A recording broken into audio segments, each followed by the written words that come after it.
Hey guys, it's Stacy with Chapter Chicks, and today I'm here with another ARC review. If you do notice, I did cut my hair. I feel very blessed. I'm healthy. My son's healthy.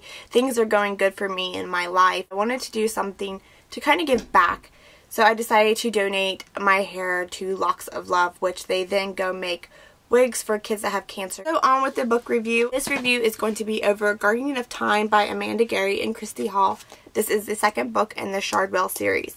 So real quick, I'm going to go over Phoenix Angel, the first book in the series, just in case you didn't see the review or you're curious about what this series is about. This does fall into the YA genre. There's a very YA cliche type of book going around that people are getting very tired of, which I am also, that I am in that group as well, but I don't write off all YA books as being the typical cliche YA. I feel like some people are starting to become ashamed of YA because they feel like it's immature, it's not as well written, the stories are kind of just about angsty teenagers all the time. When I started reading YA and I was like kind of like feeling ashamed that I was reading YA, I did a little bit more research and tried to find out what really classifies a book as a YA book. And the only thing that classifies a YA book from an adult book is the age of the main character.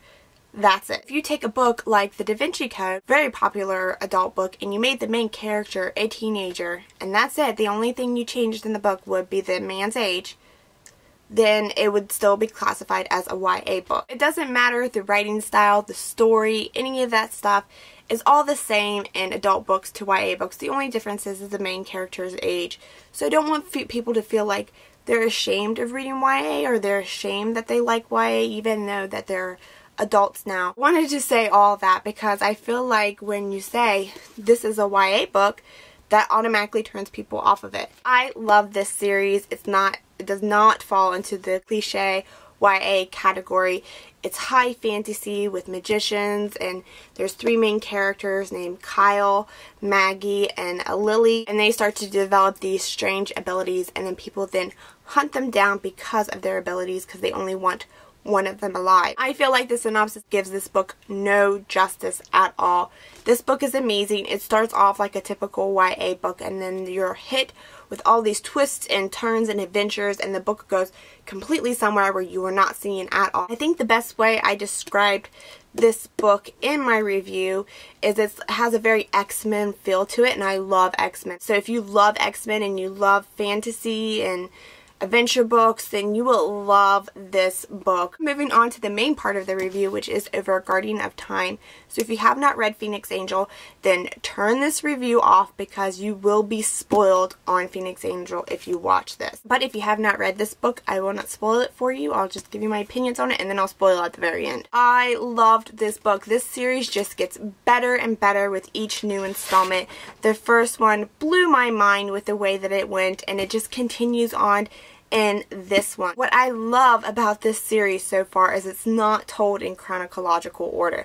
It's like the authors give you all these puzzle pieces and you've got to fit them together to see where they go. Keeps you on your toes more than a typical YA book series does because you constantly have to think, okay, who's these characters?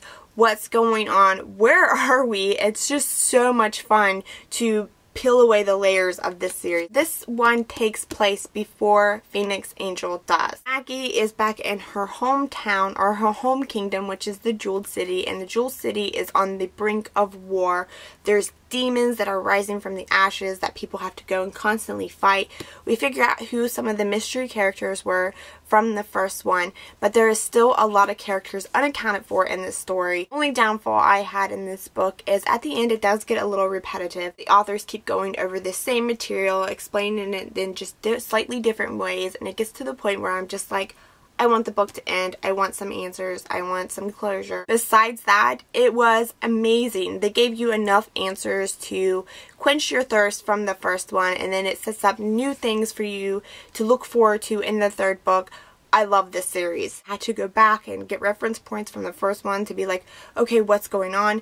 It's definitely a series that you cannot put the first one down and then wait 6 months to pick up the second one because there's so many intricate details in this series that you really got to know what's going on between the two and be able to string them together. Last third part of the video, I will be spoiling this book, so only watch this last part of the video if you have read book 1 and 2. I have some things I want to discuss about the book. I love this series.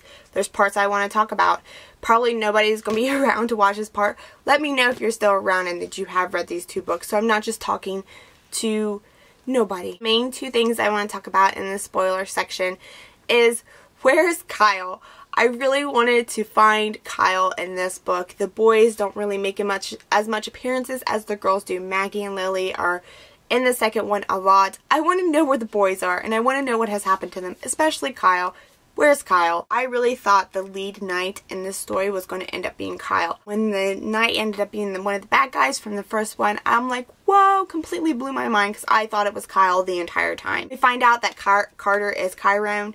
I think I'm saying Chiron right. Find out that that's who he is, and it's like now things from the first one make sense. We know why Lily was like can't be with him and why Kyle feels angst towards him, even though we don't know where Kyle is. That's going to come into play somehow.